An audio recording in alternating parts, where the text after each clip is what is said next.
from the Greenberg train show that was in Edison, New Jersey. I'd like to thank everybody who came up to me, said hi, and wishing me well for my upcoming surgery, which is going to be Friday the 14th. So that's the plan as of right now. But I have to, since it was turned into a high-risk surgery, I have to see another doctor Tuesday and order to get this done for Friday. So it could be delayed up to a week, they said. If that doesn't happen, if he's not okay with it, they might have to prep me some other way. I don't know. It's all up in the air right now. However, I do have, if that does happen, I do have a video that I recorded about a month ago that's scheduled to come up that Saturday for you guys. So there'll be a little bit of Dakman entertainment while I'm in the hospital and recovering. It's being done by robots or robotically, and so it cuts the healing time, which is good news. And so it's about 4 to 5 weeks, somewhere in there, recovery time. So I should be good to go for the Mecca training show in New York. So it's happening, so far it's happening at just the right timing. Timing's good. So at any rate, I'm back from the show. Hopefully you guys enjoyed the video that I brought to you. I sort of, for the first time ever, actually ran out of steam right around 2:30, 3 o'clock, and ran over there at the train doctor. He offered me a seat. He said, "Sean, you sit down, you look tired." So I did. I took him up on that, and basically I couldn't get up until the doors closed. I was done. Yeah, I just never ran out of juice like that before. It's really odd.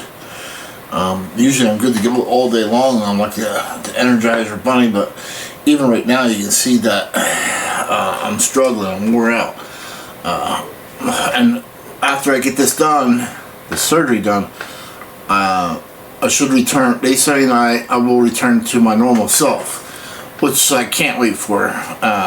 Returning my normal self, because I hate being this wore out and struggling. I really do. It's not me. My work's been good to me. They've been, they keep me coming in on light duty, so I'm good there. Thankfully, I work for a good place. So, well, let's get through this video. So, I want to show you, this is going to be my train show haul video. I did get some things. Some people gave me some things. So let's go through this. Let me pick out which one I want to go through. I'm going to go through this one first. So this bag comes from Kevin Quinn, the ex-TCA president. But we're not going to get too political on this channel. But still friends with Kevin. He's a great guy. He's always promoted us YouTube channels. He believed in us and thought we were important, giving us letters of praise and stuff like that. He really looked out for us, and that meant a lot to me and other YouTube channels, I'm sure. So let's see what Kevin gave me,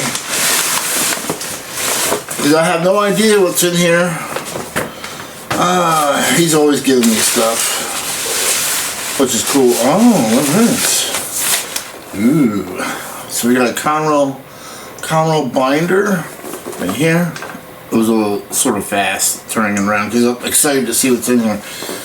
Alright, so in this book I had to Google it because I had no idea what it was saying to me at first, because I'm a diesel guy. So basically this is instructions for a 3,000 volt multiple unit car, electrical equipment for Delaware, Lackawanna, and Western, and it's dated 1930. How it ended up in a Conroe book, I don't know.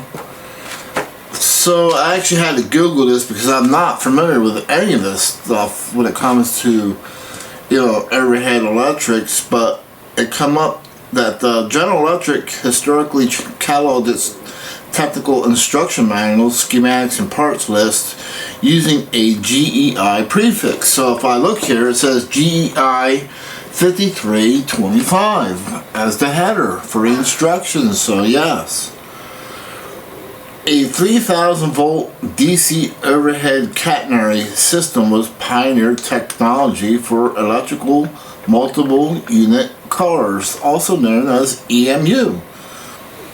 I'm learning something new. I hope you guys are too.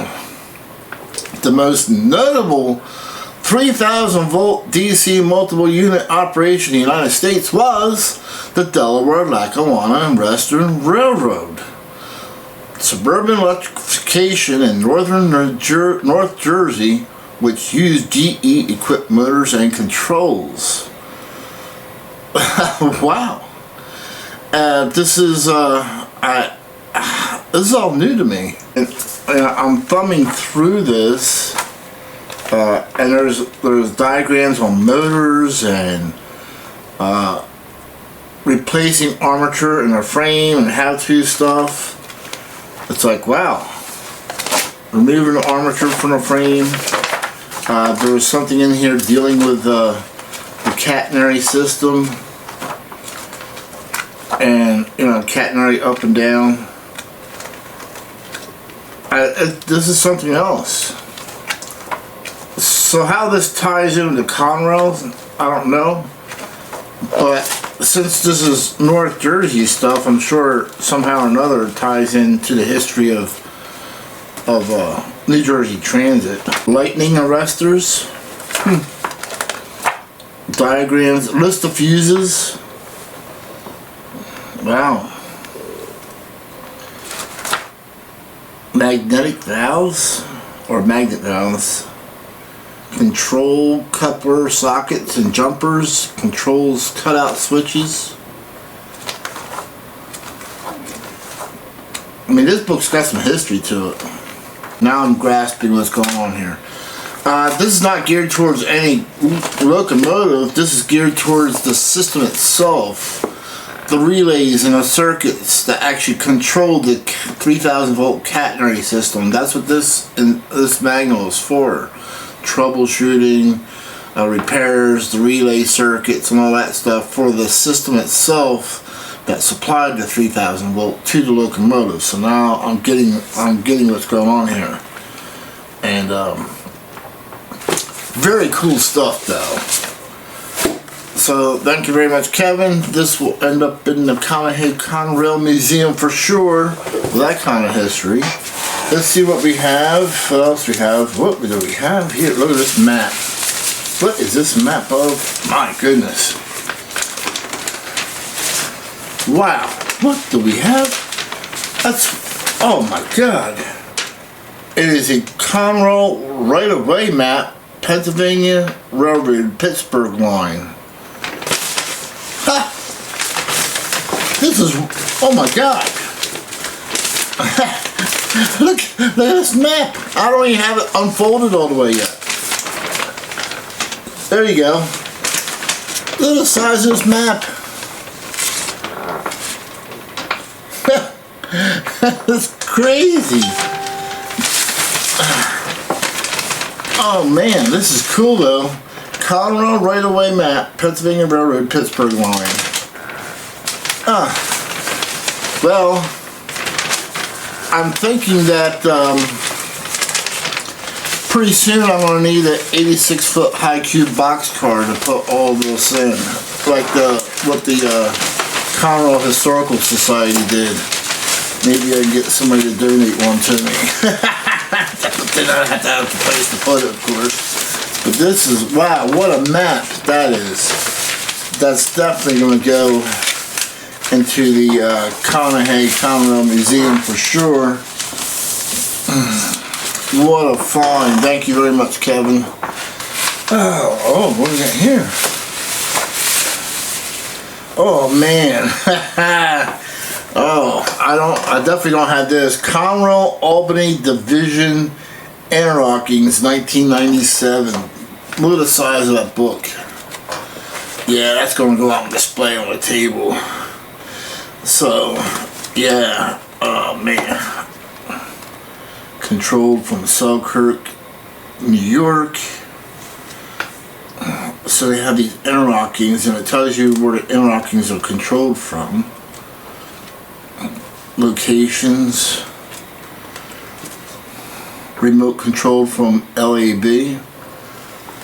Wow, and it gives you the interlocking numbers. Here's example. CP-145 controlled from LAB. So that was the Chicago line, Albany, CP-145, Albany Division. And that was in, looks like it's dated 1994. Conrail CNS Department. Huh. This is some cool history. I am so happy to have this. Kevin, you made my day. Yeah. So, it made me happy before surgery. Thank you very much, Kevin Quinn. And so, one of my viewers gave me a card, so we'll open that up. I've been getting cards already handed to me, delivered to me in the mail. Really appreciate it, you guys. And all of that cool dog on there. It says heal. Sean, wishing you a speedy recovery after your surgery. Eddie, hope this brightens your day. Feel better. It does. Thank you very much. You guys are really good to me, I have to tell you. But that's not it. I got some more stuff. Let's grab that next bag. My next gift comes from Bob's Trains for You. Bob Bueller over there at Bob's Trains for You. And this is what he ended up giving me. Check that sign out. Isn't that cool? Heck yeah. That's going to get hung up down here. Oh yeah. Love the Conrail sign. Bob's Trains for You is a reseller, so he does sell product at the York show. Sometimes he's at the Edison show. Sometimes he even goes to the Great Scale Train show. Depends. He does a lot of his selling in Virginia where he lives. So check out those shows over there. But thank you very much, Bob. And also on another note, this is Bob's last year as the Eastern Division TCA president. So Bob's done a good job. He's brought, he thought it was important to bring social media aboard to help promote and grow the York Train Show. And he's done, I think he's done a good job. One of the first things that you guys will remember is, you know, me going through the process of going through the TCA Eastern Division Board of getting the rule removed for photography and videography, and they did it unanimously. So I gave them how it would benefit them, and they got rid of that rule. So, you know, attending the meetings did work. It took a lot of work to get that done. I got it done my second year of being the official videographer there. So, yeah, I thought it was important. So this will be my fourth year this year of being the official videographer for the York Train Show. My first year, I could only film the Orange Hall. But I went through the process of, you know, attending the meetings, standing up there and telling the board how important it is to get rid of these rules and why. You just can't tell people, oh, you shouldn't do this. No, you got to give them reasons why and break it down how it will benefit them by changing. And that's how you get change done, by showing them that, hey, here's the benefit of changing, not just saying you should do this. So that's how I ended up doing it. But anyway, thank you very much, Bob. Let's see, I think that's the end of the gifts. Let me double check. And yes. So now it's down to my actual hauls. Time and time again, I get complaints on my video. You're always showing high price stuff on your videos from the train shows. Oh, the train shows look unaffordable. The train show prices are too high. So, yeah, although I do focus on a lot of the high-end Lionel Legacy and PH Premier, because the majority of my subscribing audience, that's what they like. However, I will go on the record that, I have been showing some low price stuff too, so you guys can see it in there. An example would be from this last Edison train show. I did show low end cars in there too, freight cars. Just so you guys can see, you can buy freight cars from $20 to $25 all day long. Locomotives, if you guys want brand new locomotives at reasonable prices, then shop for Williams locomotives. That's right, Williams. Now, they don't have the best detail. They definitely don't have the best sound. However, for what they don't have in detail and sound, they make up for in reliability. A Williams locomotive will run 24/7 for a long time, which is why a lot of your museums will use Williams locomotives for their displays, because they just run and run and run. They'll run forever. They're very dependable.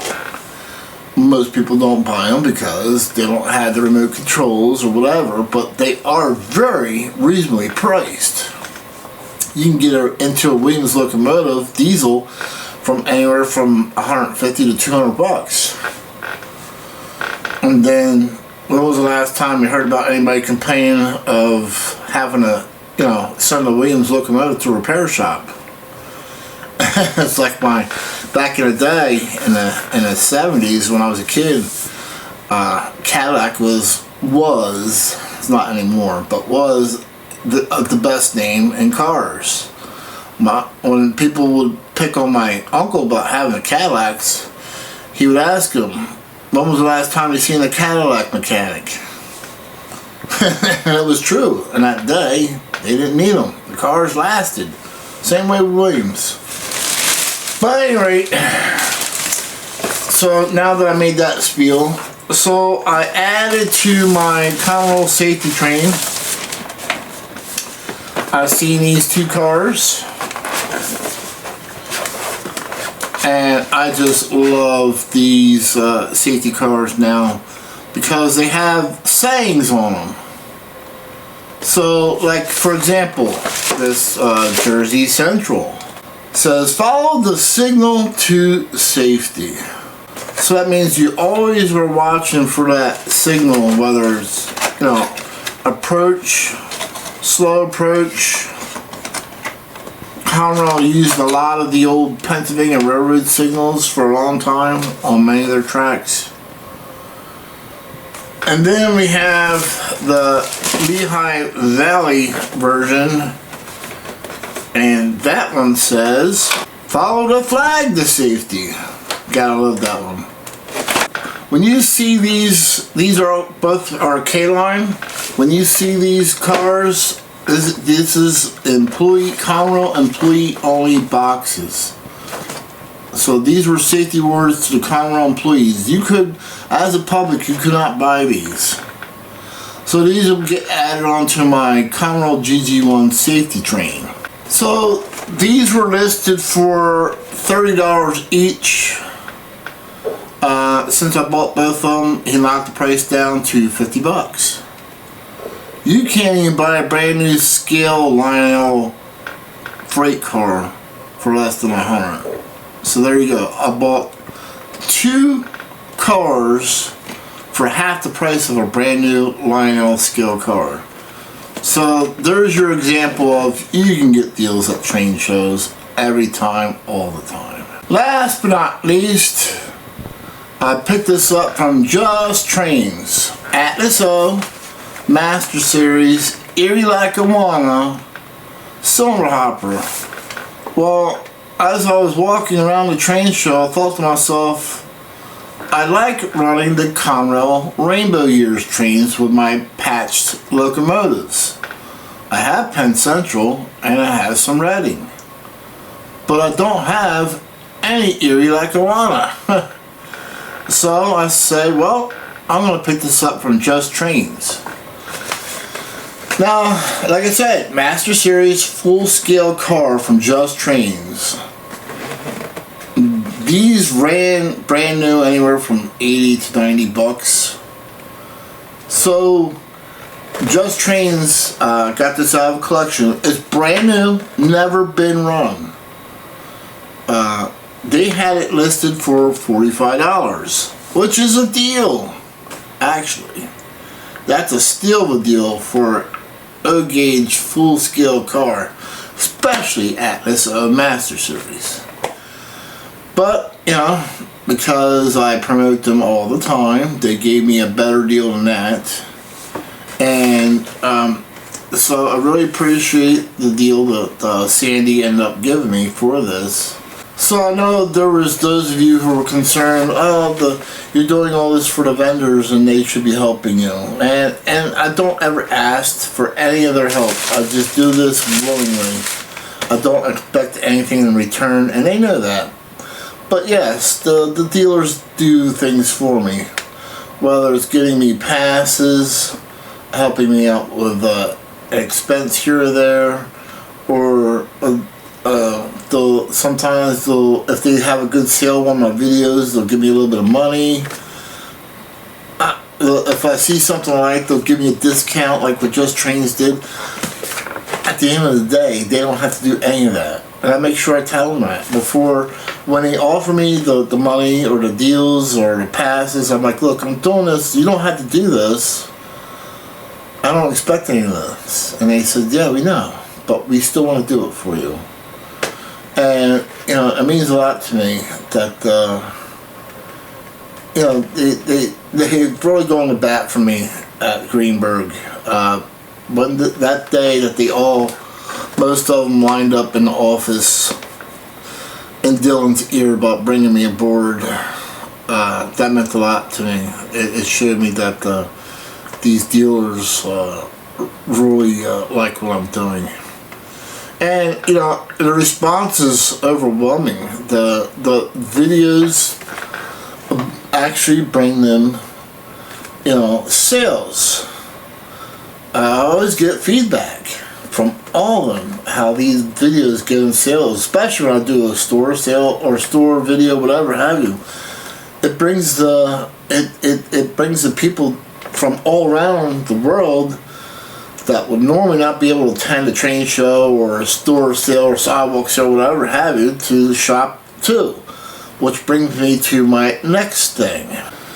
So Joe over at Grosbowski's, if you remember right, I did a video, a different type of video called What's Left at York. So I did that video the last day of York, near the end of the show. And it was all focused on stuff that he had for sale that didn't sell. And he said that video did really well for him. So he gave me some gifts. We have a Conrail Safety First band. I don't know if you guys can see that on camera or not. So that'll go into the Conrail Museum. He said otherwise he would just throw them away. Here is a Conrail 10th anniversary plaque. Now, I already have this in my museum. It's fine. I still took it because I didn't want him throwing it away. So if I already have something, it's okay if you guys give me something I already have. It's fine, because what I'll do is I know other Conrail collectors who started because of me, and I'll disperse it and give it to them. So I'll make sure it doesn't get thrown away and it goes into the right hands. So here we don't throw anything away. Everything will be handed off to somebody else who will enjoy it if I already have it. And I think that's important because I don't think anything Conrail should be thrown away. Some other people might have other ideas about what I just said about that, but I don't care. And then there are some cool pins that he gave me in this little baggie here. I'm trying to get them out, struggling. Big hands, small bag. But we have a Conrail gold pin, and then we have this cool necktie pin with the Jostens sapphire jewel in it. Those are really nice as well. Speaking of Grisboski's and that particular video, What's Left at York, we'd like to talk about that for a little bit. So Joe's getting calls, which is good, for things that people saw in the video that were left over and they really wanted. Overwhelming calls. Unfortunately, a lot of that stuff sold very quickly, and he said people were starting to get upset, you know, when he called that it was already sold or gone. So here's my thing on that. If you want to have first dibs on something, my suggestion to you is, hey, subscribe and hit the bell notification of my channel. I don't normally push that, but I am this time. So if you want to be the first one to have dibs on what's in my video, that's the only suggestion I can make, is hit the subscribe button and hit the bell notification button so when I do a train show, you get notified and you can watch the video. Now, how soon you watch it, hey, just keep in mind, there's plenty of people who know that I make the video of the event the very next day, such as Edison, and so the Edison video came out at noon on Sunday. So they know at noon the next day to look for my video. So there are competition out there. On the same token, understand that, you know, the things in my video, there's only one of, probably. There was this one item, I forget which one Joe said it was. There was 3 people who wanted the same item. And if he had 3 of them, he would have made out like a bandit. That's for sure. Joe also mentioned, and you guys got to keep this in mind, Joe also mentioned that one of the callers had said, yeah, I can see why it sold because it was on a Dak Band Productions video.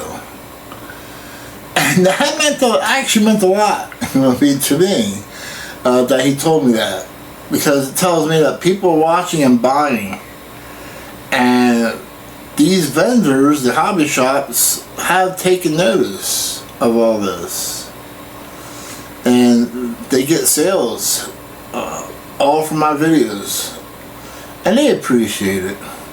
But I wanted to touch on that yeah, sometimes when I bring videos to you guys, you have to understand, I get in early, and so I'm shooting behind the scenes before the public shows up, so there will be a lot of trains in my videos I could possibly sell by the time it comes to you. And I know a lot of you are like, well, you should take the trains out of your videos that sell. That's impossible. I can't go back and see what sold, what didn't sell. You can't go and do a quick what's left at the train show video, because they don't give you a lot of, you know, there's not a lot of time, and you can't move around that fast. So if you know, if any vendors want a what's left at a train show video, I can do that, just that vendor, to help them out. But as far as doing the whole show that way, I can't. It's just impossible. So please be patient. If you don't get it in that video, I go to a lot of train shows, you guys know that, and it could show up in another video, what you want. So you may not have got it in this video. It's like, okay, Dak Man goes to these shows, it'll show up again. I can understand the frustration of seeing something that you wanted and somebody already watched my video before you did and was able to get it. But if you do see it and you don't get it and somebody else buys it, that's your fault. Tony over there at Trains and Things has the best saying in the world. The best time to buy a train is when you see it. But anyway, I know you guys love seeing trains run on Conahee Rail. Let's go ahead and put this stuff on. We'll make 2 different layout runs. How's that sound? So I got the safety train still up from the last time I showed that. I also wanted to mention I bought this. This didn't come from the train show. This came from eBay. This one says a train of thought, attitude, awareness, communication. So that's another one that I want to add onto the safety train. As you guys see, the beautiful Lionel Conrail Legacy GG1 is still out. So we'll throw the Erie Lackawanna on that and we'll run this a couple laps. And we'll call it the video. Alright, so we'll start off with the Conrail safety set over there on the Conahee Rail traditional O-gauge layout, and then we'll come back over here to the Conahee high rail layout. And most of you probably didn't realize he's got 2 layouts. Yeah. Common question for the traditional layout: how big is it? It's 4 by 12 basically is what it is. No, it's not. It's not 4 by 12. It's 4 by 16. Yeah, I'll short myself 4 foot. So it's 4 by 16. Over here, I get questions all the time. What you see behind me is not all the layout. It keeps going back into the basement through walls. So you're looking at 15 foot wide, 35 foot back, because it goes through 2 walls. So there you go. Alright, so let's make a run. Let's go for it.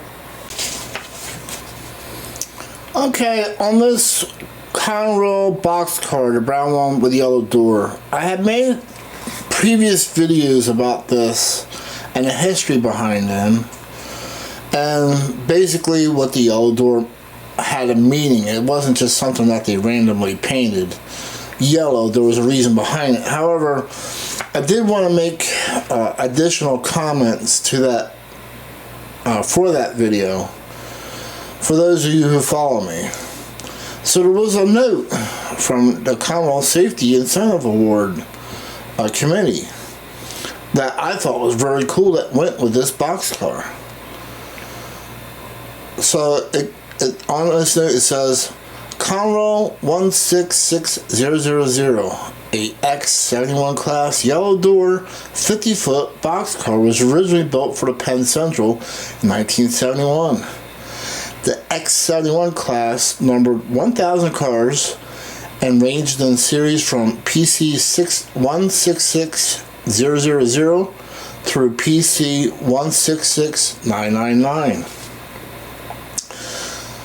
Penn Central 166000 was outshopped as a yellow door boxcar from the Reading Medium Repair Shops on July 2nd, 1980, and re-entered service as CR 166000. Because Conrail inherited a large fleet of various boxcars for former railroads that merged to form Conrail, it was possible to assign much of this equipment into specialized service. The Yellow Door project involved converting the X71 class for paper service and included the refitting of the boxcar lining and floors. The doors were painted yellow to visually identify the X71 as clean lading boxcar. The boxcars were later assigned to transport company material. Conrail number 166000 has since been retired from service. So there you guys go. A little bit of history. So, Conrail number 166000 lives on Conahee Rail.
those who complain about me using a horn too much, here's my answer.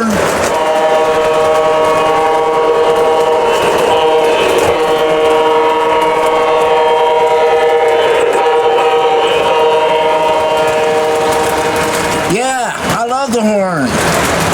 If you don't, oh well. Love how people complain about using a horn too much.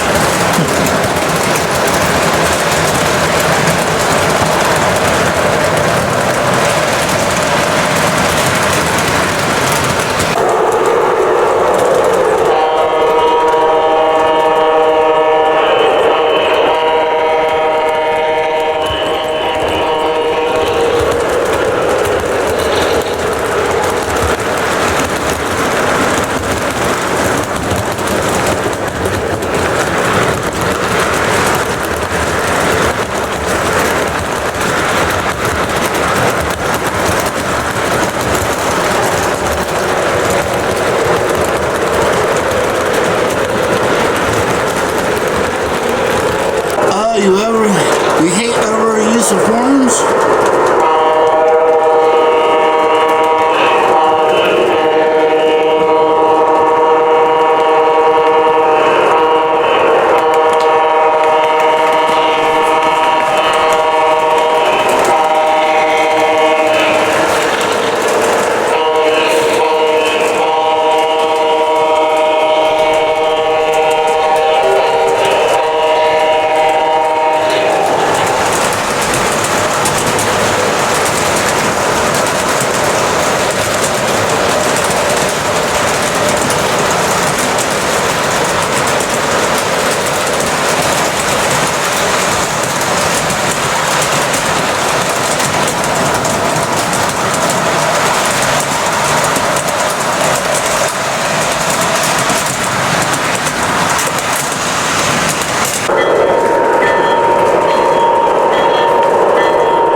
So yeah, for those who are wondering, I actually had somebody complain I was ever using a horn. That really happened. But hey, this is for them. Thank you guys for those of you who do love me. Just know that I love you guys back, and if anything happens, you know, I just love you guys. So, at any rate, hopefully I'll catch you at the next train show, the next event. Catch you trackside. Goodbye.